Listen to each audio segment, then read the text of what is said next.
Enzo ফার্নান্দেজকে নিয়ে অনেক সমালোচনা আছে, অথচ 22 বিশ্বকাপে এনজো ফার্নান্দেজের অবস্থা হলো এলাম খেললাম জয় করলাম টাইপের মতো। তার বিশ্বকাপ দলে থাকারই কথা ছিল না, থাকলেও হয়তোবা বেঞ্চে বসে থাকতে হতো।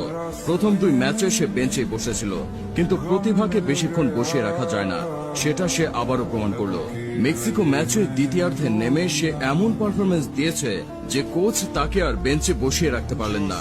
বিশ্বকাপ ফাইনাল সম্পর্কে এনজো বলেন, ফাইনালে এমবাপ্পে রেগে গিয়েছিল কারণ আমরা খেলা চলাকালীন সময়ে উদযাপন করছিলাম। সে আমাদের দিকে এমন ভাবে হাত নাড়াচ্ছিল যেন সে আমাদের শেষ করে ফেলবে এবং বলছিল যে তারা আমাদের বিপক্ষে ফাইনাল জিততে চলেছে। সে আমার সাথে তর্কে জড়াচ্ছিল, কেন জানি না, কিন্তু ভালো যে সেখানে কুটির মতো আমার একজন সৈনিক ছিল যে আমাকে রক্ষা করেছিল। আমার এটাও মনে আছে, যখন আমরা গোল করি তখন কুটি তার সামনে গোল বলে চিৎকার করেছিল।